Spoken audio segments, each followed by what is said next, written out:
I know that's Recording in progress. kind of what CP does in the fourth quarter, but how do you think you guys just defended him in the pick and roll as a team in the final 12 minutes there? Yeah, I mean, he's tough, man. He's a Hall of Famer. Arguably the greatest point guard of all time, and he looked like it tonight. Plus 28, controlled the game, 14 assists, no turnovers, hit big shot after big shot, closed the game at the free throw line. We got to make it more difficult. We got to get into him more. But in all honesty, he's seen it all. So we got to continue to try to make it tough. But I think, what really hurt us tonight is my 4 missed free throws. So in a playoff game, every point, every possession is crucial.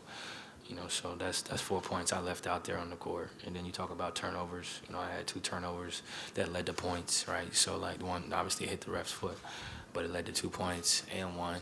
It gives Jackson a foul, and he gets a free throw off of that. So it's the little stuff that I think, it was the difference between winning and losing games, especially when you're playing against a championship caliber team. You look at, the last couple possessions down the stretch, 2-3 minutes left. Jay Crowder gets an offensive rebound layup, uncontested. They get another offensive rebound, kick out 3. That's 5 points, right? So, it's a 2-3 possession game down the stretch. Every possession, every play matters. And, we're a young team, right? Like our roster is young, but this is what it takes to beat these types of teams. Booker or no Booker, it's still a championship caliber team. Like, they've been there before. They understand how to execute. They understand what it takes to win. And, we're taking strides and steps in that direction, but this is a good experience for us and one in which, we got to learn from it and get ready to play on Sunday. There was a lot of motion, first playoff game here in a couple of years. You think with Jackson in the second quarter, it's just an instance of a guy being a little too revved up, maybe? Yeah, I actually didn't see the play. I'll have to watch it, post game when I watch my film. But I actually didn't see the play. I know they were kind of going back and forth, and obviously whatever he did warranted a flagrant 2. But I'm not sure what happened because I didn't see it. And just what did you think about you guys' offensive execution down that final 5 minutes?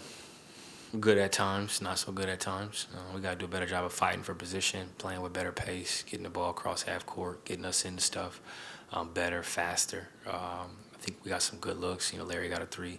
Jose was aggressive, got to the basket. But all in all, I don't think the offense was the problem. Our point per possession was pretty good when we got a shot.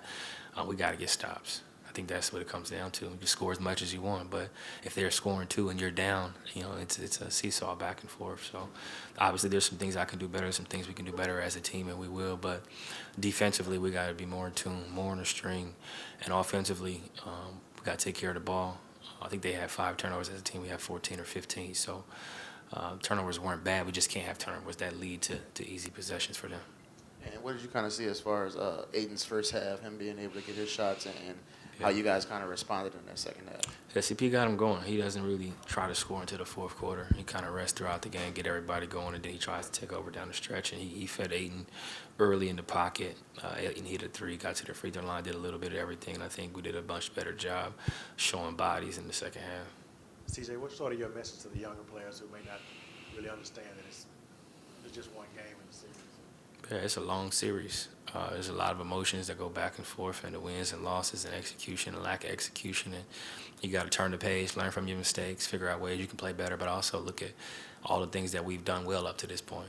Down 1-2 with a game to play at home. I'll take that. Obviously, we'd like to win, but we've got a chance to even up the series in front of our fans at home on Sunday, and hopefully it's an 8:30 start instead of 9:15.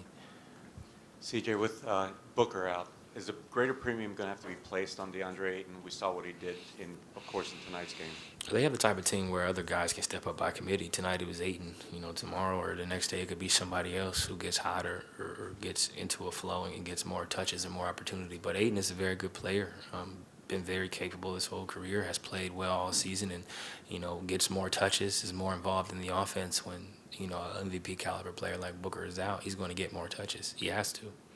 And did you take a chance at any point during the game to notice the crowd? Was it what you expected? And did you take at the start of the fourth quarter when they played Willie Green's message on the video board? They were very loud. They were engaged. They were active throughout. We wish we could have got a win for them, but we appreciate the support for sure.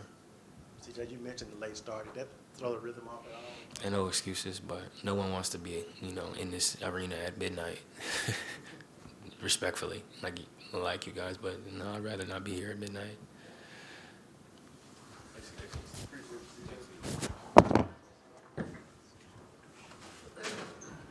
Recording stopped.